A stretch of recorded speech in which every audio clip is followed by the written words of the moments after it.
에브리원, 안녕하세요. 월스트파인더 김석환입니다. 그나마 요 며칠 사이에 증시가 반등을 하면서요, 전체적으로는 분위기가 상당히 좋아지고 있는 상황인데요. 다음 주에 우리가 어떤 부분을 좀 더 집중적으로 봐야 할지 저랑 함께 알아보도록 하시죠. 자, 우리 다음 주에 예정되어 있는 중앙 경제 지표와 일정들에 대한 내용인데요. 일단 여러분 저랑 너무 오랫동안 봐오고 계시잖아요. 그래서 전체적으로는 다음 주에 미국과 중국의 실물 경제 지표들이 발표가 될 예정입니다. 그래서 이 실물 경제 지표들, 특히 소매 판매라든지 산업 생산 또는 경제 성장률과 관련한 이런 부분들이 어떻게 나오는지에 대해서 좀 더 집중해서 봐야 할 필요가 있을 것 같다라고 보시면 될 것 같고요. 또 하나는 미국 내에서는 최근에 주택시장과 관련한 여러 가지 지표들이 발표가 될 예정이거든요. 수요일 날 9월에 건축 허가가 얼마만큼 나는지 또는 주택 착공 건수가 얼마만큼 되는지에 대한 내용이 나오게 될 예정이고요. 목요일에는 기존 주택 판매가 어떻게 되는지도 나올 예정입니다. 여기에는 표시가 되어 있지 않지만 월요일에는 최근에 주택시장의 실제 건설업자들, 그러니까 필드에 있는 현업자들이죠. 그 현업자들이 어떤 심리를 갖고 있는지에 대한 지표도 나올 예정이다 라는 정도까지 체크해서 보시면 될 것 같습니다. 근데 경제 지표도 중요하긴 하지만 다음 주부터는 본격적으로 미국의 3분기 어닝 시즌이 시작이 되기 때문에 기업들의 실적에 좀 더 관심이 가지 않을까 생각이 되거든요. 보시다시피 월요일 날 찰스 슈왑부터 시작을 해서 화요일에는 존슨앤존슨이라든지 골드만삭스, 뱅크 오브 아메리카 같은 대형은행들도 발표가 될 예정이고요.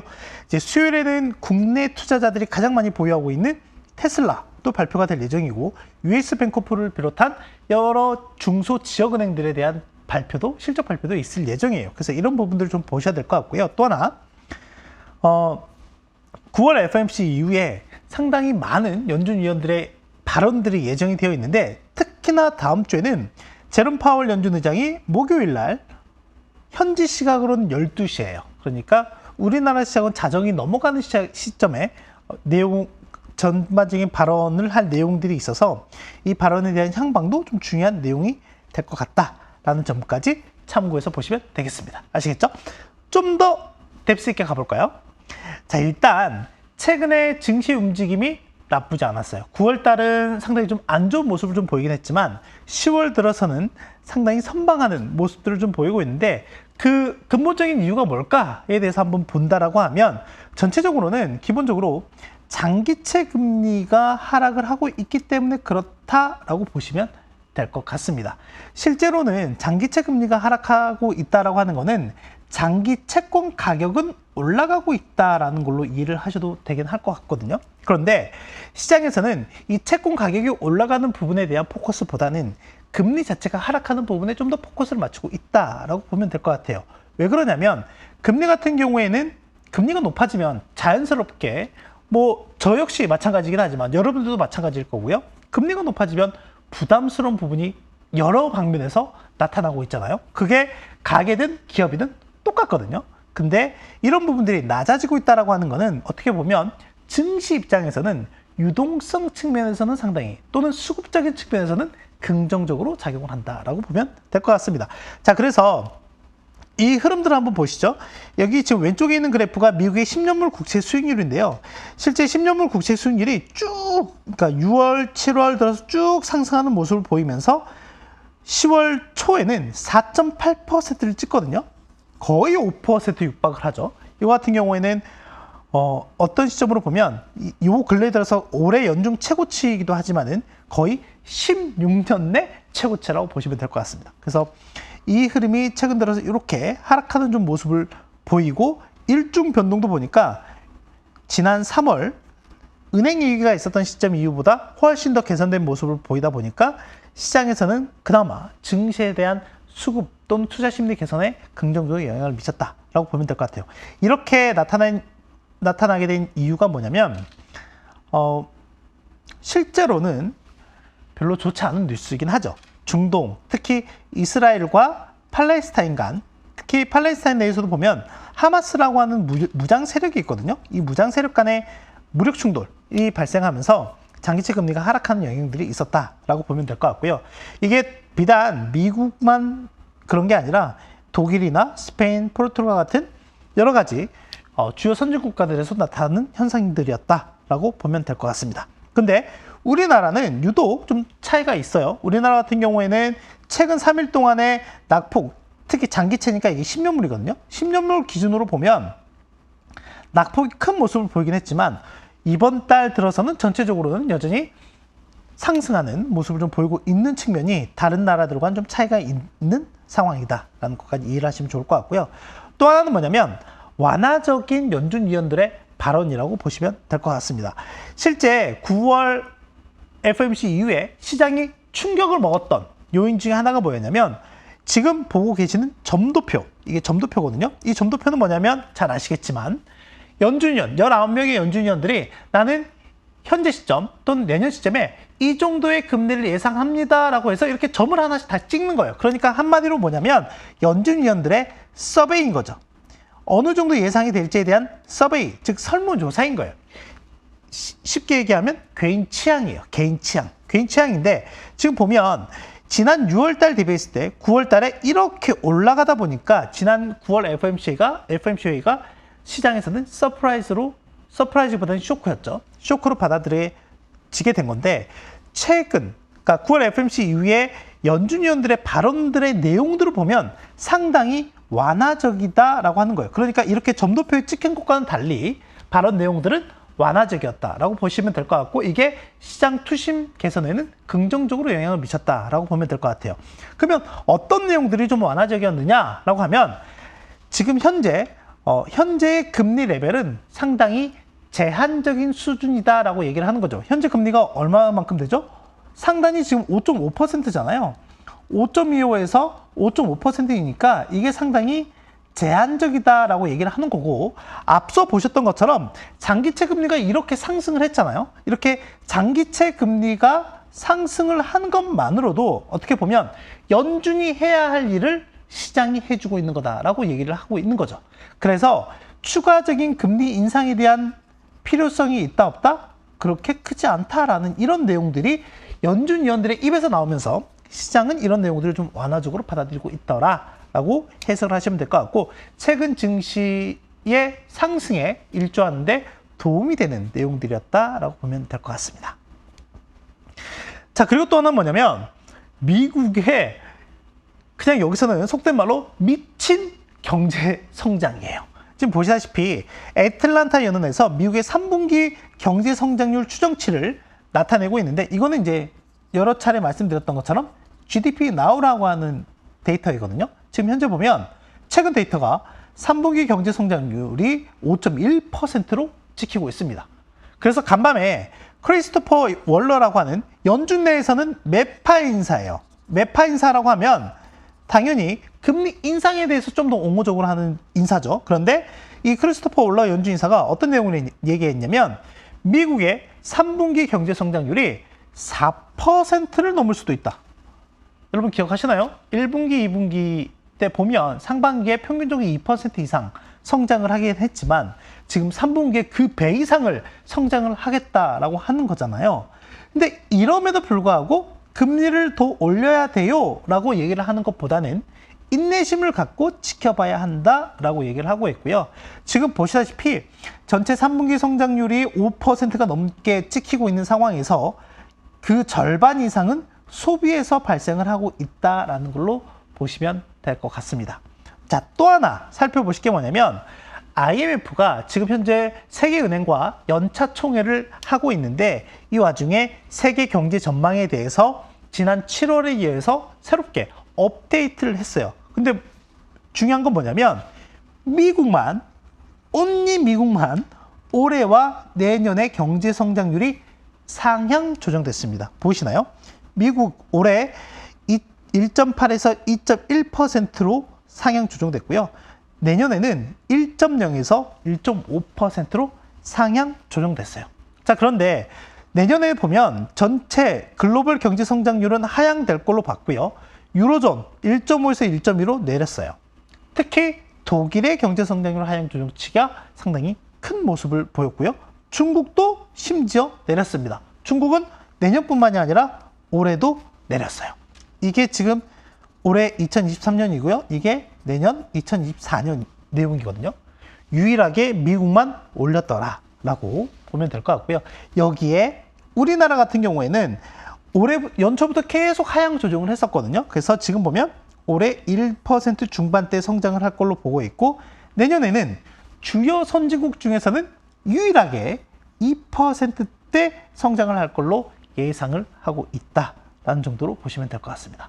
자, 그런데 지금 이제 이런 상황이긴 한데 어떻게 보면 약간 기대 반 걱정 반인 게 있거든요. 그럼 이제 기대하는 측면에서 뭐냐면은 지금 보면은 전체적으로 미국의 실물 경기 다음 주에 소매 판매나 산업 생산 데이터들이 나올 예정이거든요. 지금 보시면 전체적으로 산업 생산과 관련한 데이터를 보실 때 미국의 제조업 관련한 지표들이 전반적으로 하향에서 상승으로 전환하는 모습들을 보이고 있더라라고 하는 부분은 긍정적으로 해석할 수가 있을 것 같고요. 또 하나는 여기에는 담겨져 있지 않지만 소매 판매와 동행 또는 선행하는 지표 중에 하나가 바로 주간 단위로 발표되는 미국의 레드북 지수라고 하는 게 있는데, 지난 7월 이후부터 보면 전체적으로 전년 대비 상당히 견고한 성장의 움직임들이 나타나고 있다라고 보시면 될 것 같습니다. 그런 측면에서 봤을 때 다음 주에 발표될 예정인 소매 판매와 산업 생산 같은 경우에는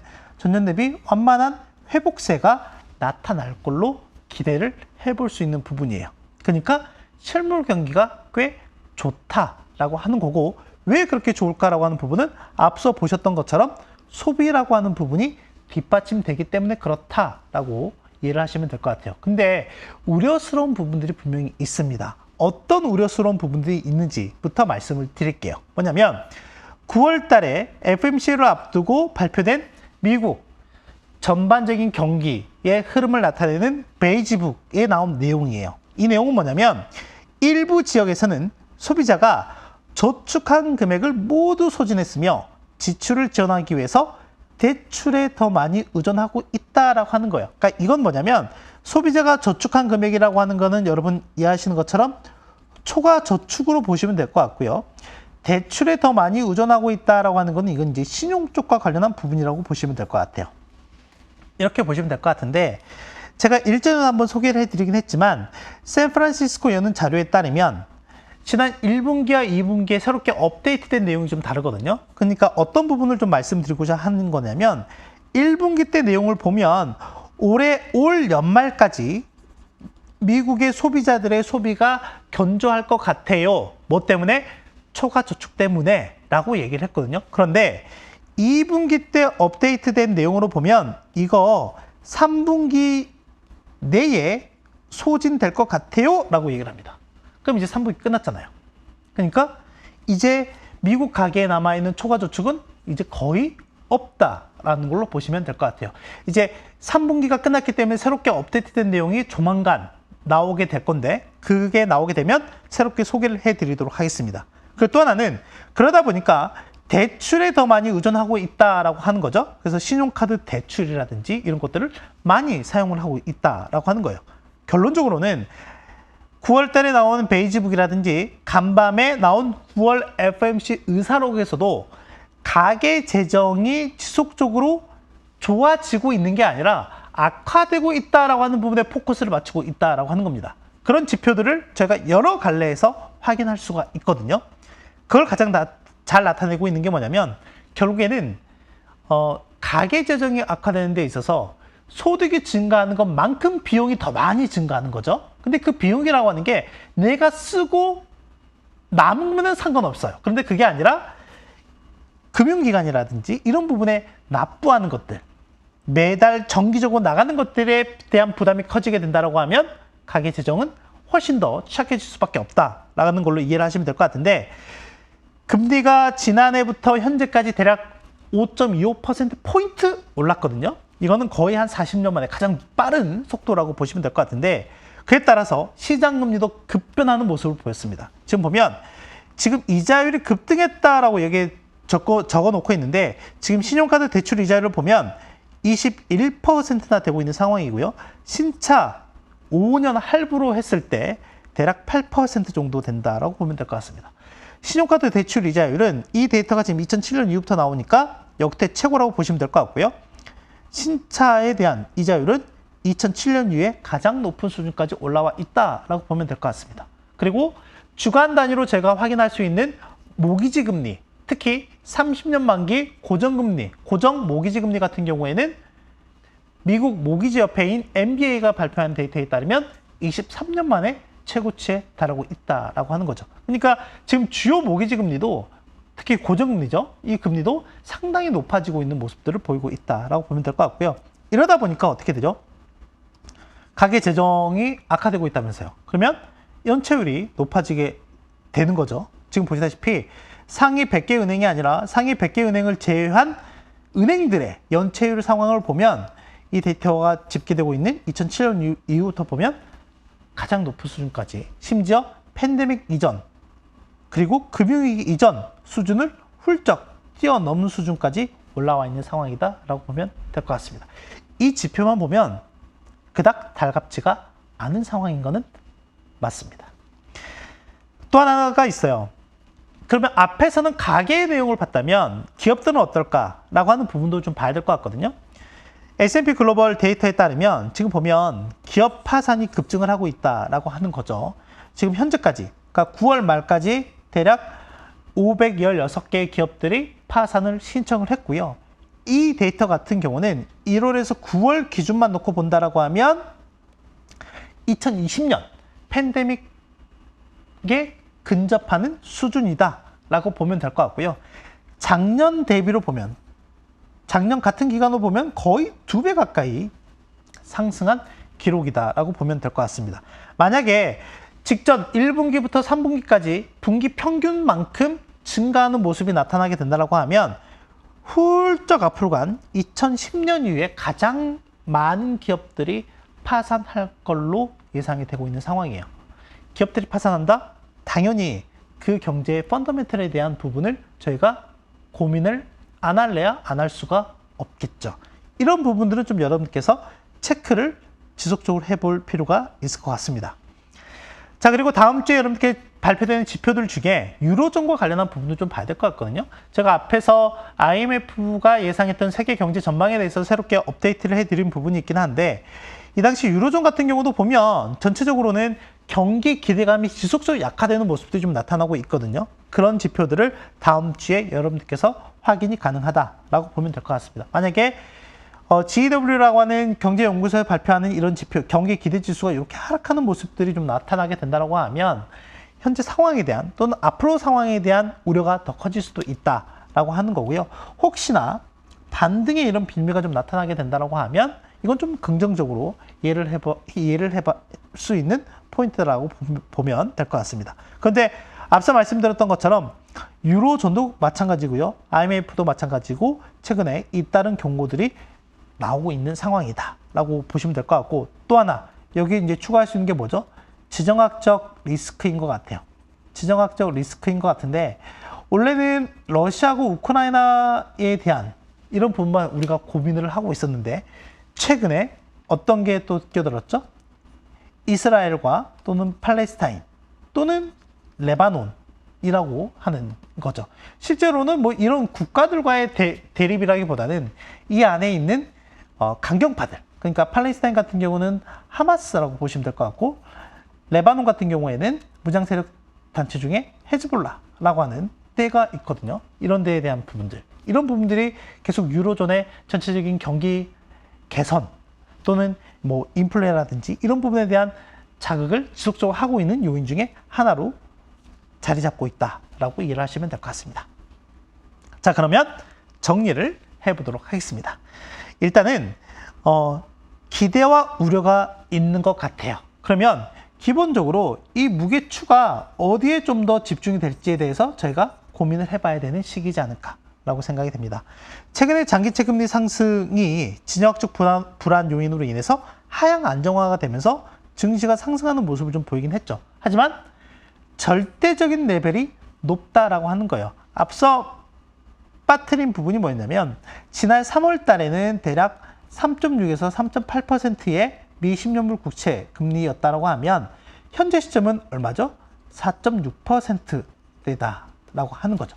절대적인 레벨 자체가 다릅니다. 그리고 또 하나는 견고한 미국의 경제 회복력, 이거는 글로벌 주요 시장 내에서 유일무이한 부분인 거죠. 자, 그런데 이런 부분들이 어떻게 보면 현재는 그렇게 크게 두드러져 있지는 않지만 고금리가 장기화될 수도 있다는 우려를 더 키울 가능성도 있다라고 하는 부분에 대해서는 일마의 조정 요인이 될 수도 있는 거죠.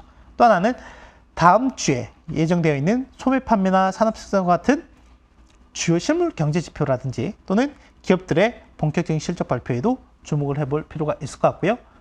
여기에 현재 진행 중에 있는 중동 불안이 어떻게 반영이 되는지도 봐야 될 포인트인 것 같습니다.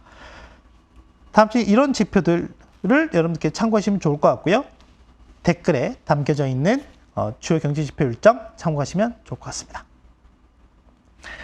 오늘도 열심히 달려온 것 같습니다. 네, 일주일 후에 또 어떤 상황들이 진행이 될지는 좀 더 지켜봐야 되긴 하겠지만 제가 면밀하게 살펴본 이후에 업데이트를 해드리도록 하겠습니다. 그럼 저는 다음 주에 뵙도록 하겠습니다. 안녕, 바이바이.